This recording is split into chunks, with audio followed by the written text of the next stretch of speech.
So this here is a beautiful ancient yew tree.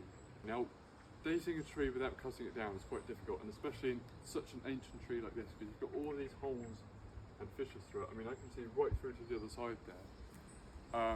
But basically an arborologist came along and they concluded that this tree is about 1,750 years old.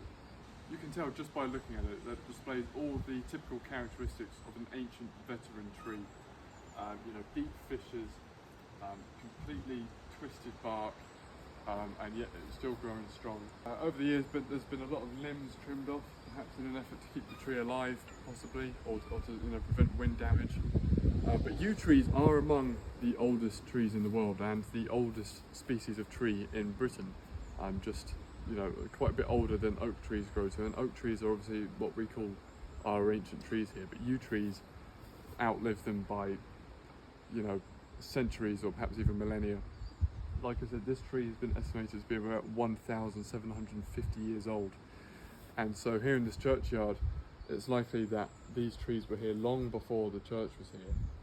And the reason that a lot of Christian churches were actually built around yew trees is because yew trees have long been an item of worship and ritual for the old pagan religions like the Druids before Christianity arrived. And that sacredness of those trees is carried over into Christianity. And you know, back then they were believed to ward off evil spirits, and now yew trees are worshipped and revered for their own reasons in Christianity. It's beautiful to see such an ancient tree. I mean, you cannot begin to imagine the years that this thing has lived through, if indeed that age estimate turns out to be true, and it is 1,700 years old.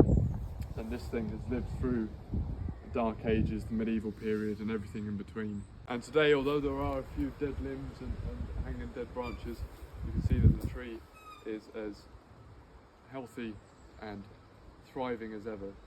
And that one over there even has some berries on its twigs. So that just goes to show how, when you leave a tree and you don't interrupt it too much, it can just go on and on and on and on for centuries or even millennia. And I think it's very special to have a place like this so close to home. And it's quite hidden, so not a lot of people know about it, but for the people who do come down here, and for the priest who works in the church here, it's definitely a very sacred and special thing to them, because, you know, it's been here throughout their whole life, their parents, grandparents, great-grandparents, and on and on and on until, you know, over or nearly 2 millennia ago. So what a special tree it is, and I thought I would just talk about it for a minute.